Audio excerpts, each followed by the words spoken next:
Michael, last season when Stoke played Nottingham Forest, it was probably one of the best performances at what might have been a crucial time, but luckily wasn't. And now it's role reversal because Nottingham Forest need a win to guarantee safety. It just shows you how this league is crazy from one season to the next. Well, yeah, obviously last season I think they were in the playoff position and needed to be quite a substantial swing in goals as well for the game for them to miss out, and ultimately that's what happened. So it does show you the nature of this league exactly, that you can be up there thinking about the Premier League, and then the next season you're thinking about League One, and that's the very nature of this league, I think. So yeah, but we're focused on ourselves. We have to make sure that we get a reaction. Disappointed to lose the game, obviously, on Wednesday night, and we need to see a reaction to that tomorrow. You've won 3 of the last 14. They've won 4 of the same amount, and the gap's just down to 6 points. I know you keep saying that you want to end the season with some momentum, but you saw the extra incentive that Coventry had midweek because they got to win. And presumably Nottingham will see the same. So even though you're going to try and get the troops fired up and ready, it's going to be a really, really tough ask, isn't it? Yes, it is. And we're playing in the moment with, there's no doubt that the team is tired. I think that. And when you're tired, it's important that you don't concede the goals, particularly the nature of the goals that we've conceded. I think that's made it. We've made life difficult for ourselves in games, particularly in recent games, the games we've lost. And I think it's important. We've been dominant for spells in a lot of those games, and we need to score because that re-energizes you as a team as well. And we haven't managed to do that. And so we have to be ready for what Forest will throw at us tomorrow. And we are at this minute in time, obviously running on a very low squad of senior players. I think we have as many as 10 players out, and the bench reflects that with the young players that are on the bench, and obviously the young players that even are starting in games as well are coming on in games. So yeah, but we've got to be ready for Forest, a very experienced team, a lot of very experienced championship players, and a team that, as you say, will want to make sure that they aren't, put the obviously threat of relegation to bed tomorrow. But our focus is on ourselves and, trying to win the game ourselves. You've already said, and you've mentioned it several times, that the second half of the season has been disappointing and solutions are needed. Do you think the players can give any more? Because there's always success and failure. It's how you cope and how you pick yourself back up. How resilient do you think this group of players are, given the fact that they're tired? I don't think, I'm not sure. There's very few times, if any times, I've come in and felt they couldn't have given more in the game. It wasn't, have we at times managed games poorly? Yes, we have. Have we conceded poor goals that have made the management of the game more difficult? Yes, we have as well. But you were looking at a group of players that they've been playing basically since last July. With the really short turnaround in the off season. I think we had 10 days off, possibly 2 weeks for some of the players was the maximum they got off, and then they're back into a pre-season and a 46-game season over a much shorter period. And as we've talked about, I think 18 midweek games as well to deal with. So naturally we're going to be tired, and we're tired, and we're, as I say, low on bodies in terms of senior players. But we have to make sure that we do as much as possible to overcome that. It's a good challenge. It's a challenge for the players. It's a challenge for the younger players. Like, as I've said before, we're the team that has, we have the most minutes played by under 23s in the league, and that's a positive. But I think it also reflects the number of injuries we've had as well, because clearly we've had to blood some younger players, maybe more than we would have liked, because of the situation we've had with unfortunately the injury situation. When Fletcher came on, he was a massive influence. He made the sort of runs that presumably eventually you'll be looking at Christian Norton to make. And another positive is you've got Harry Souttar back to cover the loss from James Chester. Clucas is looking better. And then, as you've mentioned, Connor Taylor, who is really a local boy. He's fought his way through the academy from the early years. And nobody sort of thought about mentioning Eddie Jones got his first time on the bench. But you always learn more from defeats, but you've got one or two positives to look at, haven't you? Yeah, I think, look, the young players are on the bench because of the injuries. They're not, if I'm honest, there because we feel they're ready to step in and play. And it's been very good that this period of time has allowed us to have them up training with us on a regular basis, which is good. Eddie Jones is showing up particularly well in training. But I think, as I've touched on, like the pathway to the championship for a lot of younger players is the pathway that Harry Souttar took, which is a loan option in a lower league, because under 23 football is not senior football. It's not man's football. They don't play against men on that basis. So the step up is totally different from even what it was. Back in my day, there was reserve team football, but there was obviously a lot of senior players that played in reserve team football. And under 23 football, you're very limited to the number of players you can play. I think it's only 3 you're allowed to play. So that in itself means that I think that means that the step up for the younger players is bigger than it's ever been at any time, to be honest. So whilst it's great to see them in and around the team and on the bench, we have to be realistic and not expect that they're going to be able to come in and just deal with the championship so easily. They're going to have to, at this stage of their career, what they have to do is get regular football at a senior level and develop through that. James Chester's obviously out. You've said that. Were there any more injuries midweek? No. Well, we have a doubt about Nick Powell, so we need to wait and see how Nick is in the morning. He has an Achilles issue, sore Achilles. So we'll see how Nick is in the morning, and obviously James is out now for the rest of the season. So adding to the injuries that we have, I think the only player that we have a chance that can come back and is out with working on the grass now with the fitness team is Morgan Fox. So he's the only one that we will have a chance of getting back between now and the end of the season. There's been a lot of talk about the players out on loan, and you've said you're learning about your current players all the time. With there not being a great deal of cash about because of the FFP, will you be looking at new ways and new markets of recruiting in the summer, if there are any you can think of? Well, if you can give me a few ideas, I'm more than open-minded to that. But look, the markets are pretty simple. Players will still go where the money is. That's the nature of the game. I think Brexit makes it more difficult to bring players in from other markets. So it won't be as easy to bring players in from overseas. I don't think as a club that we are developed and structured enough to do that at this moment in time. Also, I think that, if you look at recent years, the players that we've brought in overseas has not particularly worked out well for the club from overseas markets. So, yeah, look, we just got to continue to look at, I think probably we're learning all the time a little bit. I think that we hope that the players that we brought in January, which are all essentially young players who, again, for many, it was their first experience of the championship, particularly Matondo and Clark. And then you look at, for example, Norrington Davis, who I think has done very well here, but he's had the benefit of a league in, last season being on loan in League One and playing a number of games at Rochdale. And then secondly, this first half of the season, he was in the championship. So his pathway is pretty much what you would reflect from what you would want from our own young academy players as well. And then in terms of bringing new players to the club, we just got to evaluate and see what happens with those loan players when they come back to the club, whether they leave again on loan, whether they go out on a permanent basis, which obviously is the preferred option for the club. And that will, give us an indication of what we're able to do going forward. I know it's not your problem, but if I'm being candid, it's probably 5 years of failure, the last years in the Premier League, or the last season in the Premier League.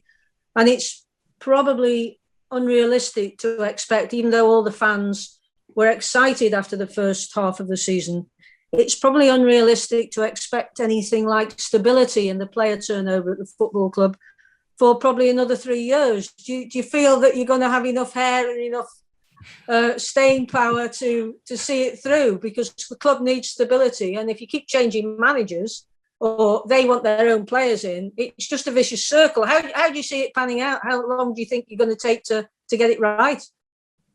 Well, we have a number of players that are out of contract at the end of next season.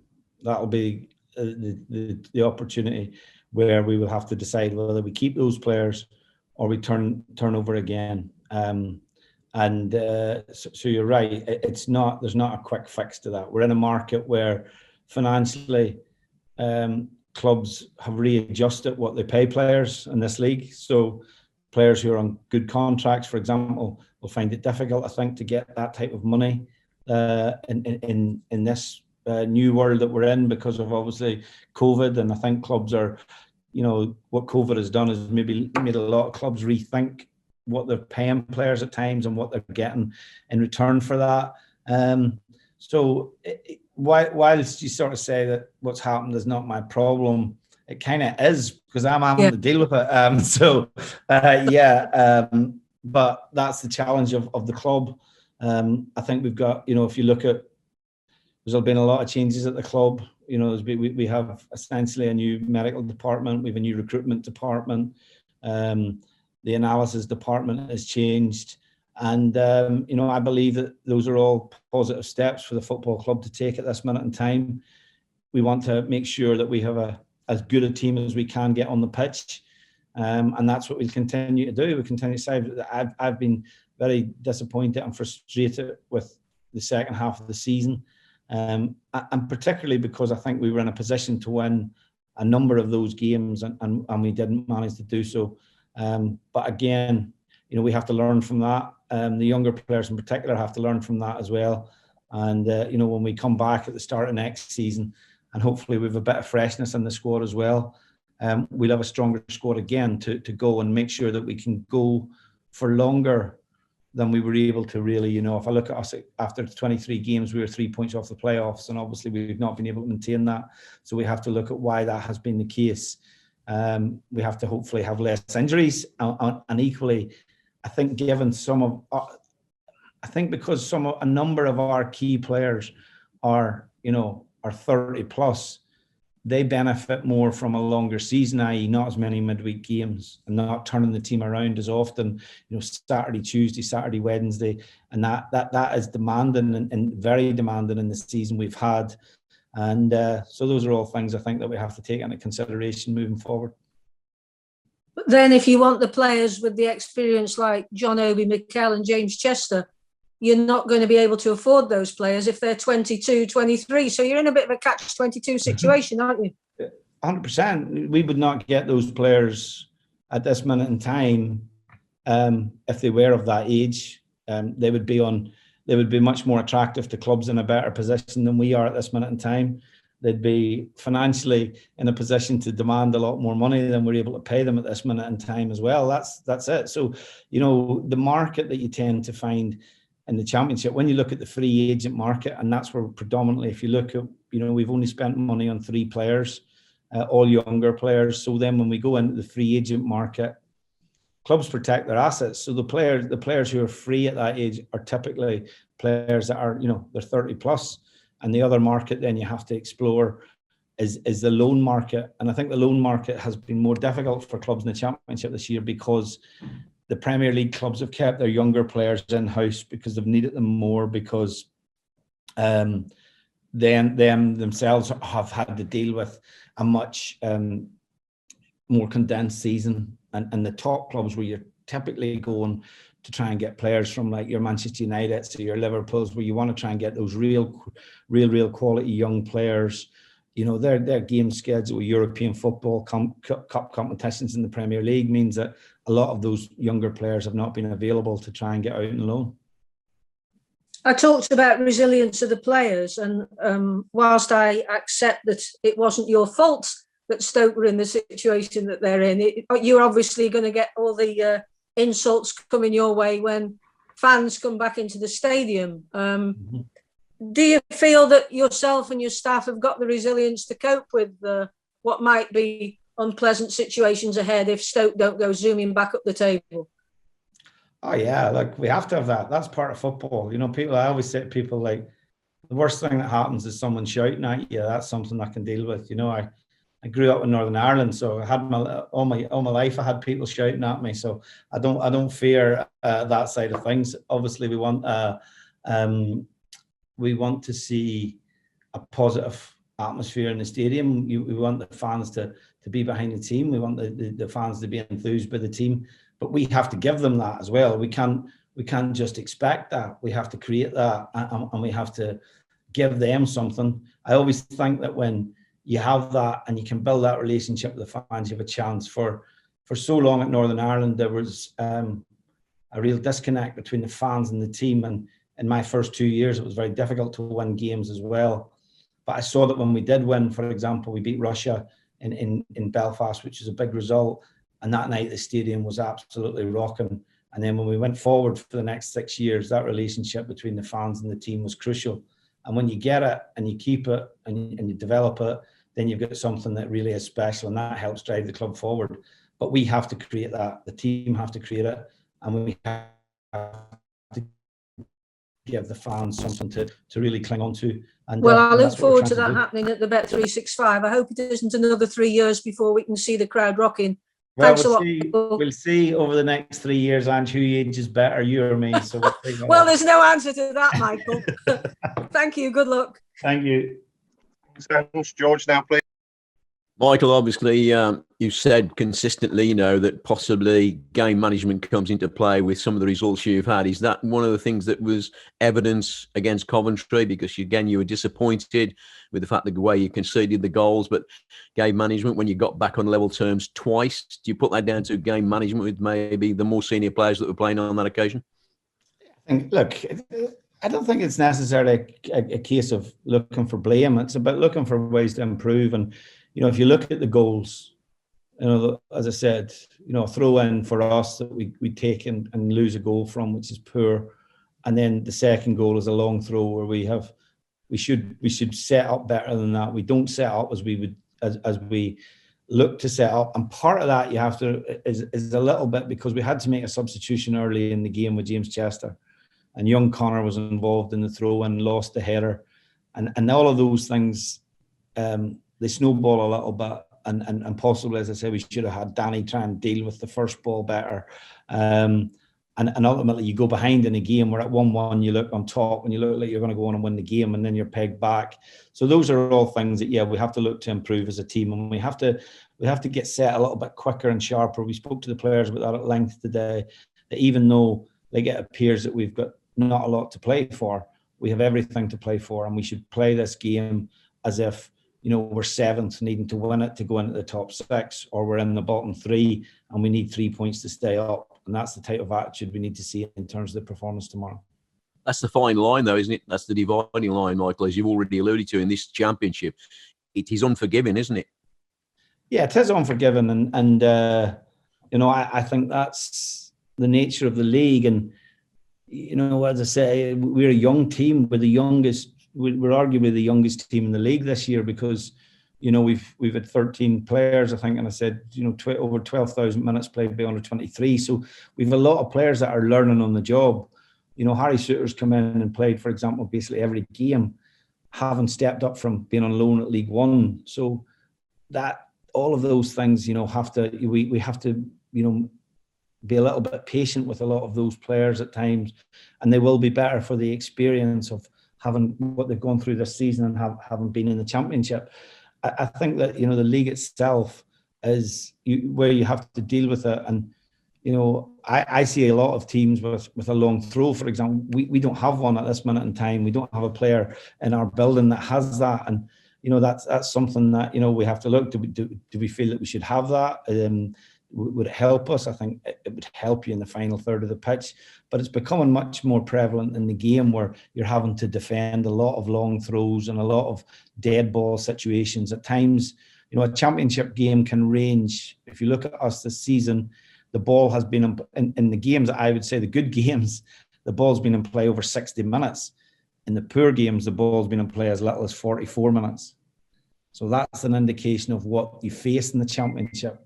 If you go to a Premier League game, I think the ball will be in play consistently more than that. That the variance between those two numbers, and that's something that, as I say, we just have to deal with, contend with, and make sure that we're better prepared to particularly deal with teams that play in that direct style.